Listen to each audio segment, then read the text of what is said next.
Est-ce que tu sais que notre microbiote joue un rôle essentiel dans notre bien-être? Si tu veux retrouver de l'énergie, je t'invite à suivre les 7 conseils en alimentation que je vais te donner juste après. Si tu es nouvelle sur cette chaîne, je suis Mélanie Aimé, naturopathe, et ici je te donne des astuces, des conseils, des recettes chaque semaine en santé naturelle pour retrouver ton équilibre. Donc abonne-toi si tu veux être notifié des prochaines vidéos. Donc voici mes 7 conseils qui vont te permettre de retrouver de l'énergie grâce à ton microbiote.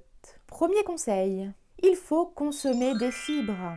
Et oui, les aliments qui contiennent beaucoup de fibres sont en réalité les prébiotiques que notre microbiote adore consommer. Ces prébiotiques sont effectivement la nourriture que privilégient les bactéries saprophytes qui constituent notre microbiote. Ainsi, tu peux intégrer le plus souvent possible des légumes à fibres, comme le poireau, l'ail, l'oignon, les choux, l'asperge, l'artichaut. Tu peux également privilégier des céréales complètes, comme le riz complet, le millet, le sarrasin, le quinoa. Également les légumineuses, comme les lentilles, les pois chiches, les haricots blancs, les haricots rouges.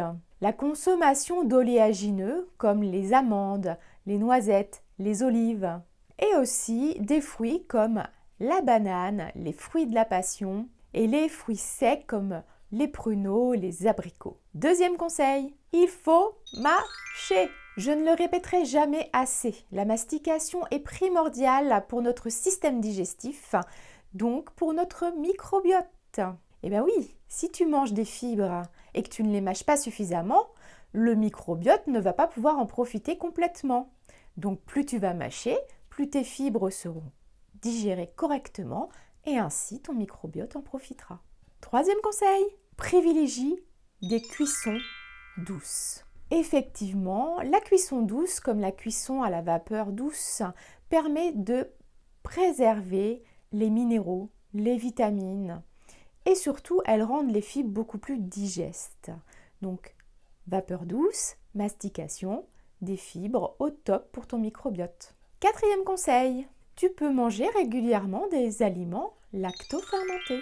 Effectivement, pour entretenir et diversifier les bactéries de notre microbiote, les aliments lactofermentés sont parfaits. Vous pouvez ainsi manger des légumes lactofermentés, des pains au levain, du miso sous toutes ses formes et pourquoi pas des jus de légumes lactofermentés ou des boissons lactofermentées comme le kéfir et le kombucha.